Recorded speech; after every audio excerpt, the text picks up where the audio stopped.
तो अभी बाबा मैथ्स वाला चैनल पे आपका आ गया है क्वेश्चन नंबर 6, एक्सरसाइज 6.3 क्लास 9।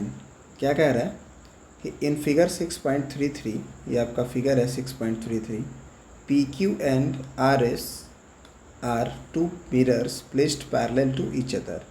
ये आप पी क्यू देख रहे हैं और ये आर एस देख रहे हैं। ये दो मिरर्स हैं जो प्लेस्ड हैं पैरेलल टू ईच अदर, यानी कि बीच की डिस्टेंस क्या है, आपस में बराबर है।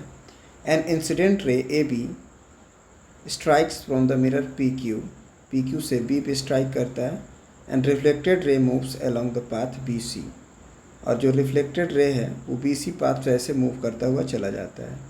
फिर along the path B C and strike the mirror R S.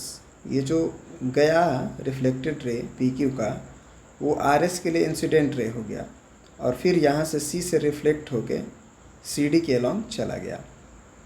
तो कह रहा है कि अगर ऐसा होगा कि लाइन पी क्यू अगर आर एस के पैरेलल रहेगा तो ए बी जो इंसिडेंट रे है और फाइनली जो रिफ्लेक्टेड रे सी डी बना वो आपस में पैरेलल होगा, है ना। कहानी समझिएगा, इस लाइन की कहानी हो रही है कि ये इसके क्या हो जाएगा, पैरेलल हो जाएगा। और ये कब होगा, जब ये पी क्यू जो होगा वो आपके आर एस के क्या होगा, पैरेलल होगा तब, ठीक है ना। क्योंकि ये एक एंगल ऑफ इंसिडेंस और एंगल ऑफ रिफ्लेक्शन है, ठीक है।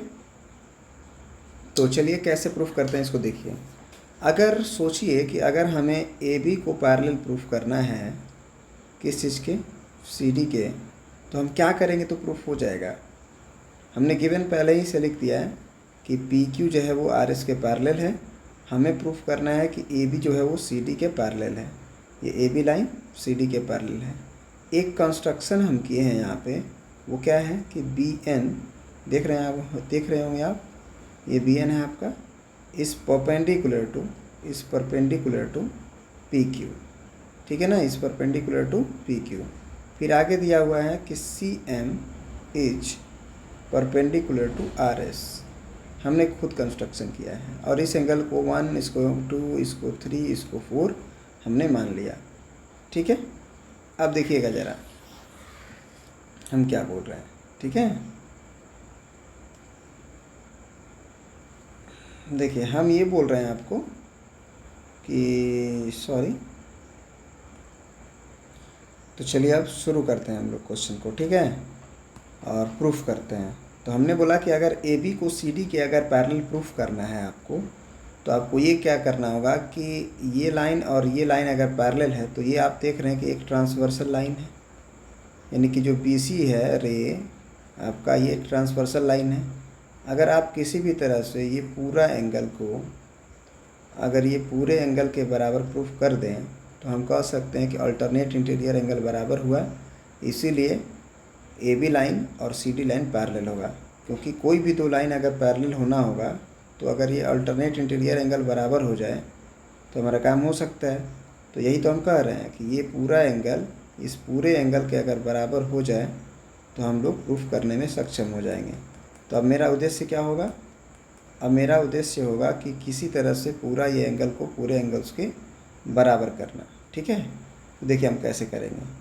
हम इसमें कंस्ट्रक्शन किए हैं एक ठो, और वो कंस्ट्रक्शन था आपका B N is perpendicular to P Q, ठीक है। तो अब यहाँ पे कहानी जो होगी ना, वो देखिए क्या होगी, बी एन जो होगा is also perpendicular to C M. ये कैसे, B N is also perpendicular to C M, कैसे, देखिए पी क्यू लाइन और आर एस लाइन पैरेलल है, तो पैरेलल लाइंस पे परपेंडिकुलर जब डाला जाता है ना तो वो आपस में क्या हो जाता है, पैरेलल हो जाता है, ठीक है ना।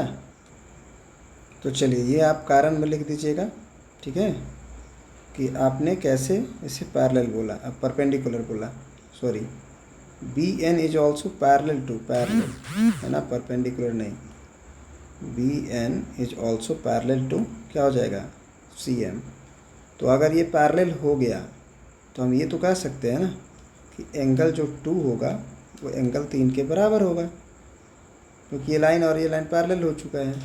तो एंगल 2 जो है वो एंगल 3 के बराबर होगा।